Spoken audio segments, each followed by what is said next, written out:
Artis peran Jessica Mila tiba di rumah mertua bersama suaminya, Yakub Hasibuan. Jessica Mila sendiri diboyong ke rumah orang tua Yakub Hasibuan, yakni Otto Hasibuan dan Norwati Damanik. Dalam video Instastory yang dibagikan Jessica Mila, momen tersebut menarik perhatian banyak orang karena sambutan hangat yang diterima Jessica Mila dari mertuanya.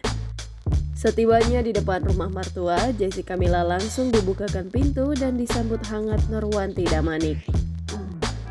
Sebelum melangkahkan kaki ke dalam rumah, Jessica Mila dan Yakub Hasibuan lebih dulu disambut dengan ritual adat tradisi Batak, di mana Jessica Mila dan Yakub Hasibuan ditaburkan beras di bagian ubun-ubun mereka. Terlihat Jessica Mila menunjukkan raut wajah senang sekaligus gugup ketika menjalani bagian dari tradisi Batak tersebut. Mengenakan pakaian bernuansa hitam, Jessica Mila sesekali menatap wajah ibu mertuanya Norwati Damanik. Sementara itu, Otto Hasibuan menyaksikan dengan mata berbinar-binar saat Jessica Mila dan Yakub Hasibuan ditaburkan beras di ubun-ubun mereka. Tak hanya Otto Hasibuan dan Norwati Damanik yang menyambut Jessica Mila.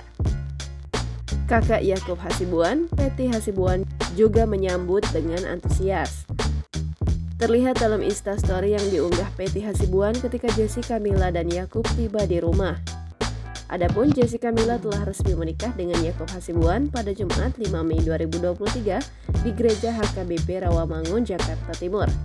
Rangkaian acara pernikahan dengan adat Batak menghiasi pernikahan Jessica Mila dan Yakub Hasibuan. Jangan lupa subscribe, share, komen, dan like ya!